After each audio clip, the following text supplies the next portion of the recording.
Great. Cool. Yeah, great to be here and nice to meet you all. Today, I will present a little bit about a more human-centered approach in analytics. So I think this is going to be an interesting one. It's also not a topic that I usually present a lot about, but I made a lot of, I thought a lot about, especially after the COVID-19 virus hit and we all went into lockdown and a lot of things happened due to reflection on your own values and what you're thinking about it. I think generally speaking, right, we talk in analytics and in AI a lot about data and algorithms and so on, but we forget kind of that what we still do a lot is interacting between humans, right? And this is exactly what I want to talk to you about today. But let me start first with a self-introduction. So my name is Tiankai Feng. I'm the director for social PR and voice of consumer analytics. That's a pretty long name for a team, but I will explain to you later on what that team actually means and why it's such a long name. I've been with Adidas since 4 years now. I'm passionate about making music, Nintendo games, and silly humor. And I've also written a song and recorded a rap anthem about digital analytics called the Digital Analytics Anthem that you guys can check out maybe later. And one thing why I'm mentioning that is because within this anthem that I'm rapping about, basically, it's all about being human. It's all about that we as analysts actually should be treated as human beings as well, and we should treat others as that as well. So on that note, you can check it out, but this is kind of the red line that connects all of this together. So what is social PR and voice of consumer analytics? In a nutshell, first of all, we did have two separate teams before. The social PR analytics team and the voice of consumer analytics team that now recently merged in August. And what that also means is now that we are a hybrid team that looks across what I would call the classical quantitative performance analytics to look at how our channels are performing, how our content is performing on social media, for example, and PR. While on the other hand, we are also now a research function. So we use different data sources to basically look into what we're doing and how we can define and influence decisions before we actually take them. So basically, we as a team have a range of different data sources at our disposal. And then we make basically identifications of risks and opportunities. So I will just briefly go through the data sources. On the desk research side, we do a lot of basically working with existing studies that have been generated across the organization. So mostly based on traditional market research, such as surveys and interviews. We do own the toolbox that collects social media data and PR data. And when I talk about social media data, we look into not only our own performance, our paid performance, and our partner performance. This is how we would call basically influencers or retail partners. But also a big aspect for us is looking into the earned media performance. And that means how consumers talk about us as a brand proactively and how we can analyze it. We also basically look into, of course, media partner and our own PR presence. Google search and .com search, which is our e-commerce search, are for us indicators for interest, and not only for the quantitative element of interest, but also what language people are using to define their searches. And that gives us a lot of information about how we should position our products and how we should communicate them. And we also look into product reviews. So basically on our e-commerce website, when you buy a product, you can of course leave a review as well. We do analyze it both from a quantity and a quality point of view.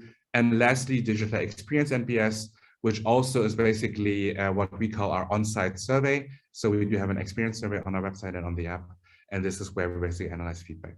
We then identify risks and opportunities on product level, story level, and availability level, which is for us basically the three pillars of how we do the right products, tell the right stories, and sell them through the right channels.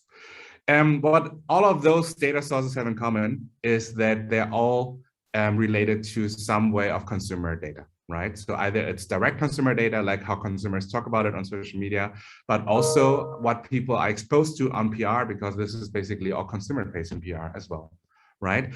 And what that means is that when we think about consumers, they're also all human beings. And a lot of things we then analyze have to be connected back to our own human values and what we basically do with it. So what I'm going to now jump into a very different way of talking about it is starting with a quote from my favorite musical of all time, which is Hamilton. There's one quote in there said by George Washington in that musical, which is called, "You have no control. Who lives, who dies, who tells your story." And what that quote basically means, of course, is that it's all about the legacy. It's all about impact and basically a long-term impact that becomes a legacy. And for example, although Hamilton, of course, on the surface is about US history and the politics surrounding it, in analytics, it's also on the surface about data and analytics and algorithms. But in the end, it's all about human motivations as well. And we as human beings want to drive impact and drive a legacy. And this is exactly what I want to mention and kind of see the parallels between human beings, human behavior, human mindset, and how we do analytics in the world. And the starting point of it all, as I mentioned before, is that starting in 2020, these are not normal times anymore, right? Whatever we had seen before as the history and things evolving in a certain direction, everything changed and a lot of things become really extreme. Obviously, we are talking about health. We talk about a whole pandemic that is still causing issues in a lot of the countries here in the world. We do have huge society gaps and issues that a lot of people are now speaking up about.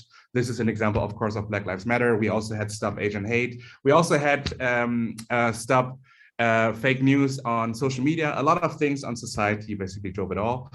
And now we also have, of course, climate, and we had forest fires. We had a lot of things happening, and obviously still a big topic, just like recently on COP26, for example, which means we are not in normal times anymore.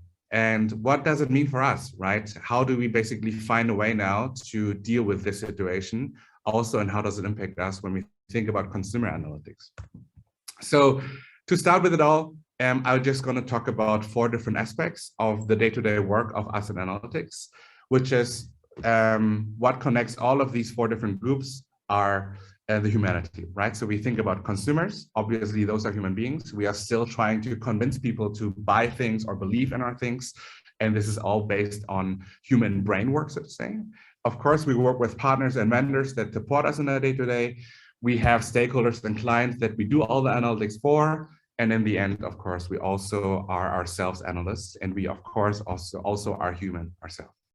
So I'm going to start now with consumers first. And generally speaking, right, I think before 2020, we can think about that consumer behavior kind of became more predictable. I think we did a lot of algorithms, we had a lot of historical data, and we kind of could predict now what consumers will do next and what's going to happen next.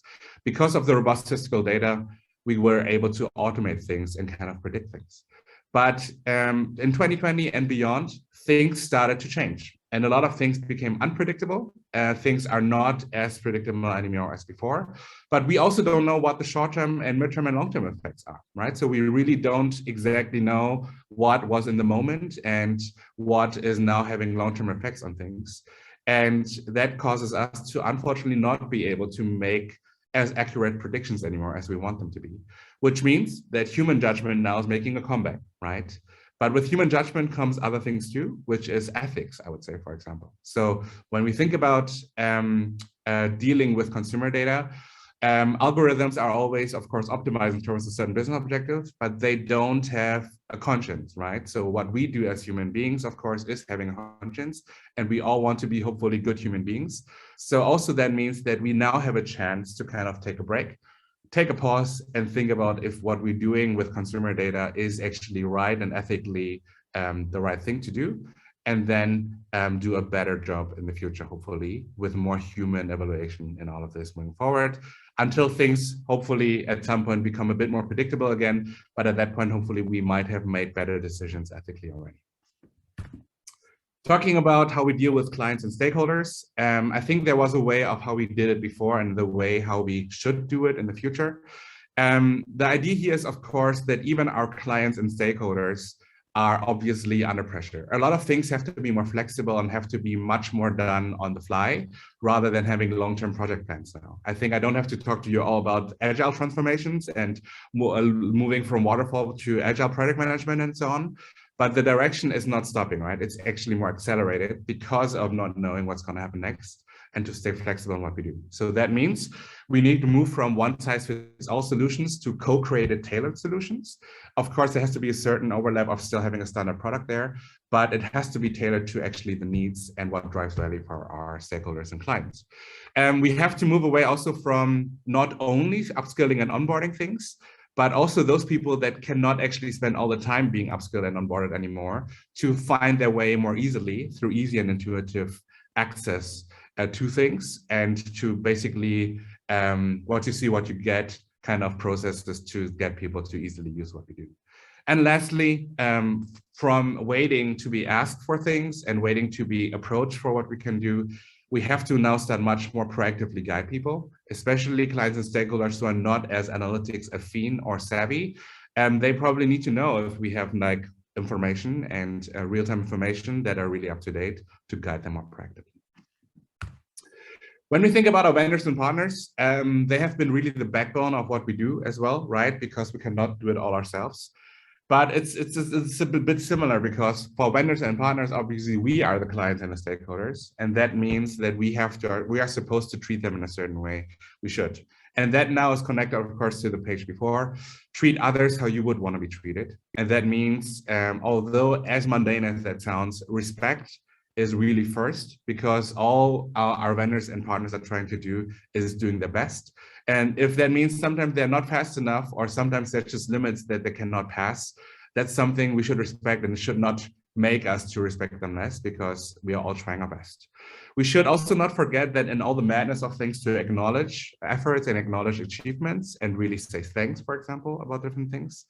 And also think about a more solution-driven mindset in the end, and not just dwell on problems and try to escalate them all the time, but also think proactively about how we can solve things and to think about workarounds, because solutions that then are driven together are always better than basically only from the one side.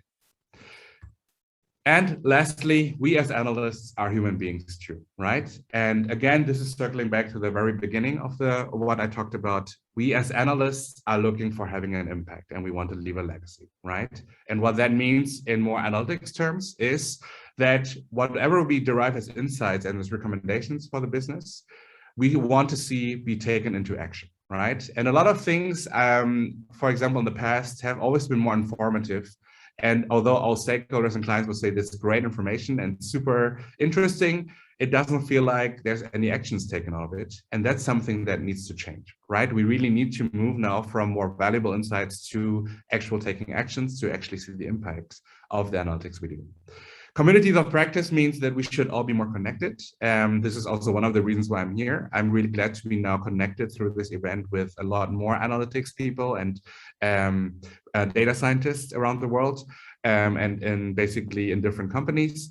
Communities of practice will support each other and will help each other to embrace what we're doing. And the missing acknowledgement maybe that we will get inside the day-to-day that we have can be, for example, gotten by external feedback, and by having just a comfort blanket of people that are all going through the same things.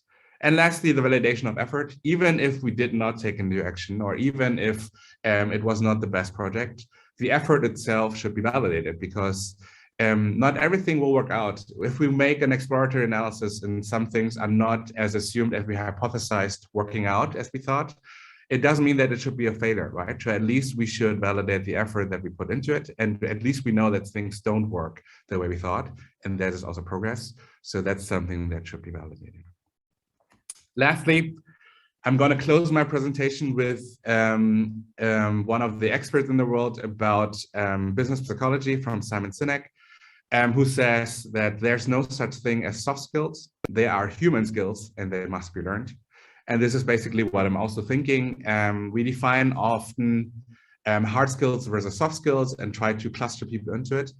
But if we think about it, soft skills have never been as important as now, especially now that also we are all used to having only web and online meetings. A lot of things can be lost in translation.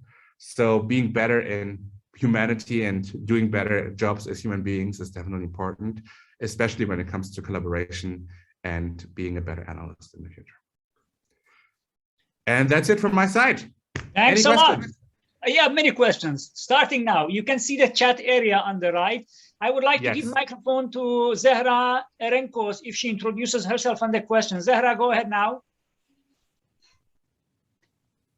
Yes, sure. Thank you so much. So I'm Zehra. I'm just working for Bayer, pharma industry again. So as a data science lead. to just to be building up some data science projects and mostly focusing on the segmentation pieces. So I really wanted to hearing about that and understand what is your global and local segmentation processes that you have and strategies, and how can you bring them together if you have? Yeah, so I mean, when it comes to consumer segmentation, there is what we would divide between an attitude-based and a behavior-based segmentation, and they're not always matching, right? As you can imagine, attitude-based is more towards the target audience and doing surveys and qualitative research, while let's say for behavior-based, it's all about shopping behavior and, for example, marketing behavior. We do have a globally defined kind of segmentation in place that the markets use, and they can have a little bit of freedom to adapt to. But because we are defining a lot of the communication and the activation we do already on global side, it's usually that the markets would input to us and give us recommendations how we can improve the segmentation. We then revamp it regularly and then roll it out again on a global level. But this is how we basically stay a bit more standardized and harmonized. Thanks a lot. Another question, Jens, if you can just start the question. Jens from Greensill Bank. 1 second, I give you unmute. Okay, can you start, Jens? Yeah, thanks. Sorry, it took some time to activate the microphone. Thanks for everything you said. That was really, really interesting, and I like your human approach on what you said, Tiankai. I was wondering if you could provide some examples for the predictive analysis that you hinted or pointed at that you were doing, and if maybe there's even some concrete example where you can show or say that what you stated about the change that was or that is going on in the last, especially in the last year, that you can already say by the data, like those predictions don't work anymore. Absolutely. So I think the more, let's say, obvious example is because we do sell shoes and apparel, right? For those who don't know Adidas for some reason, right? So obviously that means seasonalities, right? There's certain seasons in certain markets when you do certain sports and when you buy certain products. But what we basically realized is that all of the training products, for example, that we were usually offering that would be high in summertime in 2020 were not as much in demand anymore because people obviously needed to stay home and were preferring lockdown. And that meant that all of a sudden everybody wanted to buy more sweaters and pants and Adidas and really wanted to be comfortable. So to say, we call it loungewear. And that had such high of a demand that we never had anticipated before, for example. Similarly, for example, because of gyms being closed, the behavior for people that wanted to start running was so much more than we anticipated too, because running and, for example, also hiking and outdoor things became much bigger because that was the safer sport to do that you could do individually without being too close to other people. So we had to also really ramp up anti-cyclically about our running products and outdoor products, for example. And those are just things that are there. I think generally, for example, now there's also a bigger topic around health generally, and that means also around team sports. So do people feel comfortable to at least exercise in teams again? That impacts, for example, football a lot more when, of course, you are all turning as teams and so on. So those are just a few examples of how we were predicting seasonalities and demand before, and then we couldn't really keep up anymore. And now we have to kind of think about it, what the long-term and short-term effects are. Thank you so much. So amazing presentation, interesting question. Tiankai, well done. Thanks a lot. So if you could be so kind.